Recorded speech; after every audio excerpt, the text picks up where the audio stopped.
कहते हैं ये नहीं हो सकता। फिर मैंने कहा कि सर बात ये है कि जितनी भी ये जवान आपने सेलेक्ट किए ना, मेरा इनसे मुकाबला करवा लें। अगर मैं इनसे कमज़ोर हुआ तो फिर मुझे ना रखना। पाकिस्तानियों को बमा क्रिश्चियंस हो या मुस्लिम हो, ये पैगाम मेरा है कि पाकिस्तान महफूज जगह है और खुदा ताला का हम सब पर रहम है और फजल है, हमें यहाँ कोई ऐसी मुश्किलात नहीं है। ताज़ा तरीन अपलोड्स की नोटिफिकेशन हासिल करने के लिए हमारे चैनल को सब्सक्राइब करें और साथ में दिए गए घंटी के निशान को दबाना ना भूलें। अस्सलाम वालेकुम नाज़रीन, पीसफुल पाकिस्तान के साथ मैं हूं आपका मेज़बान अहमद गौहर। नाज़रीन, आज मेरे साथ एक रिटायर आर्मी ऑफिसर मौजूद हैं, तो इनकी स्टोरी सुनते हैं। ये ज्वाइन कैसे हुए और किस तरह से ये पाक आर्मी पहुँचे। अस्सलाम वालेकुम जी। हाँ जी, वालेकुम सलाम जी। सर, हमें अपनी स्टोरी सुनाइएगा कि आप किस तरह से आर्मी में गए हैं और क्या क्या हुआ आपके साथ। मेरे ना ताए का बेटा मुझे कराची ले गया। उसने मुझे ना एक फैक्ट्री में भर्ती करवा दिया काम पे। तो एक दिन इतवार था, उस दिन छुट्टी थी, तो मैं ना गार्डन रोड पे जा रहा था। गार्डन रोड पे जा रहा था तो मैंने अचानक एक प्लाट था खुला सा, मैं उधर चला गया देखने के लिए कि यहाँ क्या हो रहा है। वहाँ जब मैं गया तो पता चला कि आर्मी की सिलेक्शन हो रही है। तो जैसे वो सब लड़के खड़े थे ना, जिनका इंटरव्यू हो रहा था, सिलेक्शन हो रही थी, उनके एंड पे जैसे वो खड़े थे मैं भी चला गया और मैं भी एंड पे खड़ा हो गया। जो एग्जामिनर ऑफिसर था, जो उनका मेडिकल करते थे, उन्होंने उनके नाम लिखे हुए थे कापी पे पहले से। जब वो मेरे पास एंड पे आए तो मुझे पूछा कि आप कौन हैं। मैंने कहा सर मैं भी सिलेक्शन के लिए आया हूँ आर्मी के लिए। तो कहते हैं आपका तो हमारे पास नाम ही नहीं है। मैंने कहा सर आप मजाजा आप लिख लें, कोई बात नहीं है। कहते हैं ये नहीं हो सकता। मैंने कहा सर मेरी बात पे गौर करें, मेरा नाम अब लिख लें तो मुझे भी कर लें भर्ती। कहते हैं ये नहीं हो सकता। फिर मैंने कहा कि सर बात ये है कि जितनी भी ये जवान आपने सेलेक्ट किए ना, मेरा इनसे मुकाबला करवा लें। अगर मैं इनसे कमज़ोर हुआ तो फिर मुझे ना रखना। कहते हैं ये भी नहीं हो सकता। मैंने कहा सर मेरी बात पे गौर करें, जो मैं कहता हूँ मैं ये कहता हूँ कि मेरा इनसे मुकाबला करवा लें, तो अगर मैं इनसे कमज़ोर हुआ तो फिर मुझे ना रखना। ऑफिसर्स अच्छे अखलाक के थे, उन्होंने मुझे अच्छी तरह से गौर से देखा और कहा ओके सिलेक्टेड। फिर वो मुझे अपने कमरे में ले गए और मेरा नाम पता लिखा और एड्रेस सारा लिखवा दिया। और उन्होंने जब वॉचर बनाया ना सफ़र करने का ट्रेन पे, तो उन्होंने वो वॉचर बना के भी मुझे ही दे दिया। ये 1965 की बात है, ये 11/12/65 1962 मुझे डेट भी याद है। तो उन्होंने सबका फिर जो नाम लिखे और उनका वॉचर बना दिया। वो हम 25-30 लड़के थे। उन्होंने हमें ये कहा कि आपने कल 2 बजे 4 नंबर प्लेटफार्म पे आना है, वहाँ से बुलान मेल चलती है कोयटा के लिए। हम सारे इकट्ठे हो गए तो वहाँ कराची स्टेशन पे पहुँच गए। जब बुलान मेल चली तो हमें कोयटे ले गई। कोयटे जब गए तो वहाँ सर्दी बड़ी थी, हमें आर्मी वालों ने बड़ी इज़्ज़त की। हम भी आर्मी सेलेक्ट हो गए थे तो उन्होंने हमारी बड़ी खिदमत की। सर्दी थी, उन्होंने जो सामान चाहिए था ना सर्दी का, वो उन्होंने किट वगैरह कंबल हमें दे दिए। तो सर्दी बड़ी थी, हवा चलती, सर्दी रुकती नहीं थी। हम सारे जवान दिसंबर का महीना, जनवरी का, तो सारे बीमार हो गए। जब रिलैक्स हुई, कोई सर्दी ख़त्म हुई तो आगे फरवरी का महीना आ गया, फिर सब ठीक हो गए। तो फिर उन्होंने हमसे ट्रेनिंग करवाई। हमने जब ट्रेनिंग कर ली तो हम सारे बड़े खुश थे, ट्रेनिंग हमने कर ली। तो मैं आर्मी में इस तरह से भर्ती हुआ था क्योंकि मैं स्पोर्ट्समैन भी वहाँ जाके मैं खेलता था।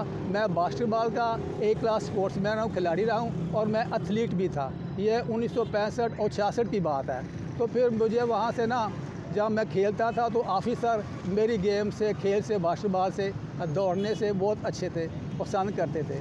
और मैं क्रिश्चियन हूँ, इफ्तार सैमुल मेरा नाम है। और मुझे वो मेरे नाम से नहीं पुकारते थे, वो मुझे कहते थे तो वो मसीह मुंडा जो स्पोर्ट्समैन है।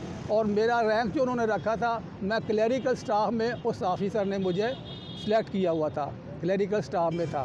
तो फिर उधर मैं काम करता रहा, आर्मी में रहा। तो फिर ताशकंद का मुआहदा हो गया भारत और पाकिस्तान का कि आइंदा पाकिस्तान और इंडिया जंग नहीं करेंगे। तो उस जो न्यूली भर्ती थी ना, जो सिलेक्शन हुए थे उन दौरानों में 4-5 साल के, उन सब को फिर उन्होंने क्या कर दिया था, रिलीज़ कर दिया था। तो इस तरह से मैं अपने मुल्क की खिदमत करता रहा हूँ।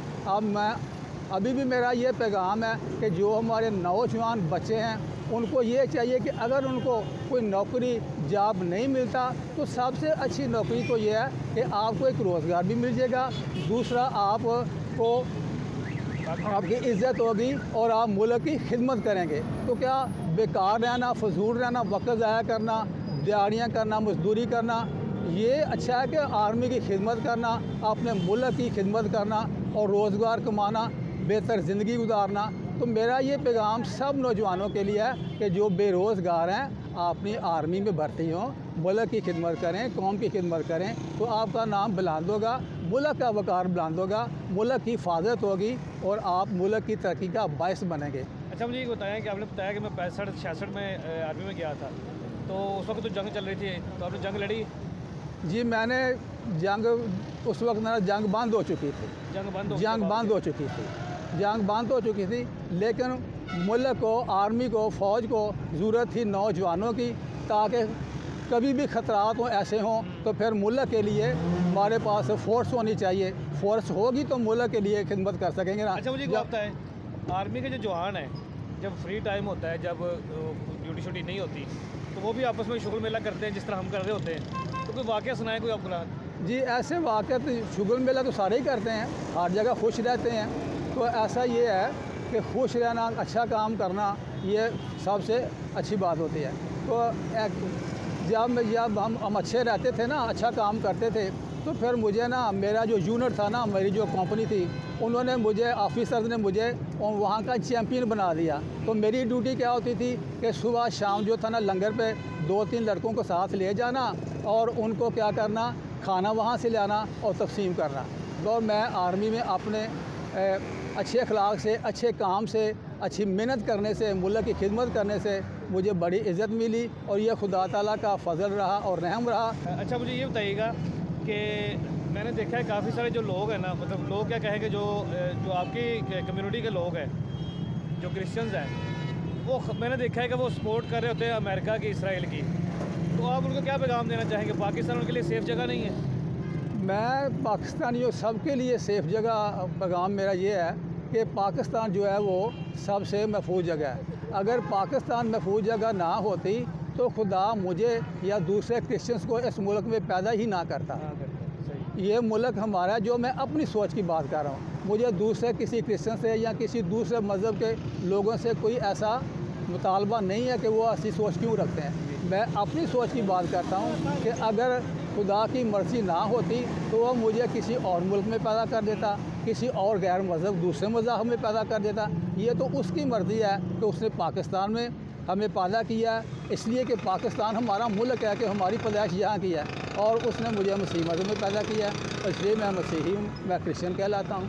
अगर कोई मुसलमान घर में पैदा हुआ तो मुस्लिम कहलाते हैं, अगर कोई सिखों घर में पैदा हो सिख कहलाते हैं। तो ये उसकी तो उसकी ये मर्ज़ी है, खुदा ताला की मर्ज़ी है, रब की मर्ज़ी है कि मैं अपने सारे पाकिस्तानियों को, बमा क्रिश्चियंस हो या मुस्लिम हो, ये पैगाम मेरा है कि पाकिस्तान महफूज जगह है और खुदा ताला का हम सब पर रहम है और फ़ज़ल है। हमें यहाँ कोई ऐसी मुश्किलात नहीं है।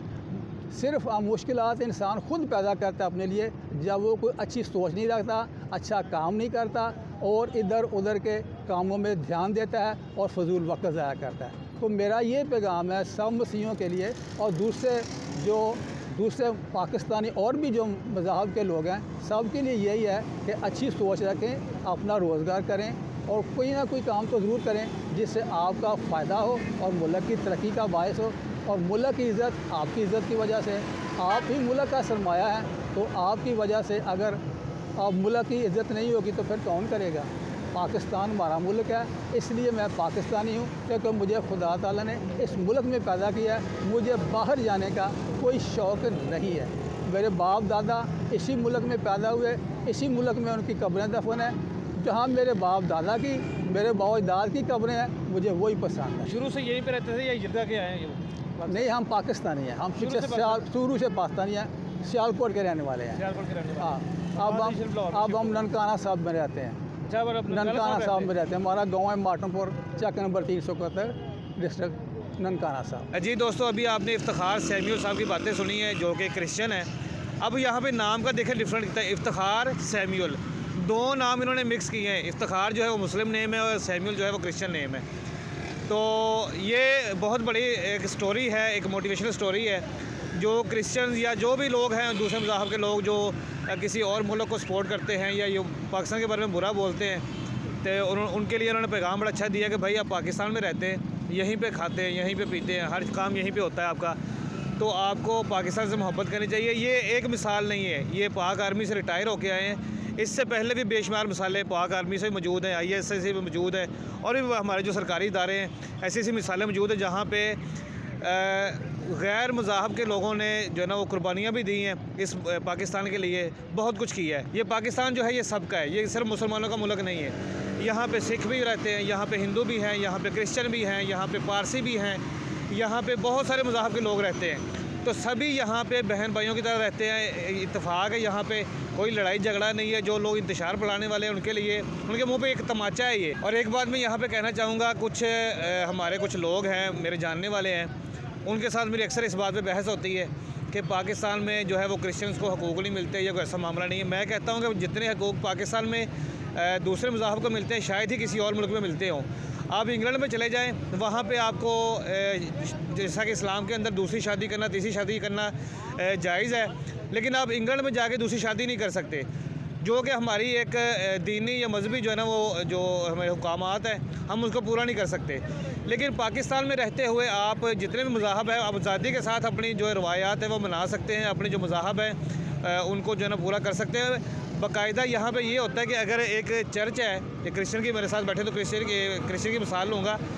चर्च अगर वहाँ पे इबादत हो रही, दुआ हो रही है, तो जो वहाँ पर चर्च के बाहर जो सिक्योरिटी गार्ड खड़े हैं वो मुसलमान खड़े होते हैं इनकी हिफाजत के लिए। तो ऐसा इंतशार ना फैलाएं आप। पाकिस्तान एक पूरा अमन पाकिस्तान है, ठीक है ना, सभी के लिए एक जैसा मुल्क है। तो इसी के साथ अपने मेज़बान अहमद गौहर को इजाज़त दीजिए और देखते रहिए पीसफुल पाकिस्तान।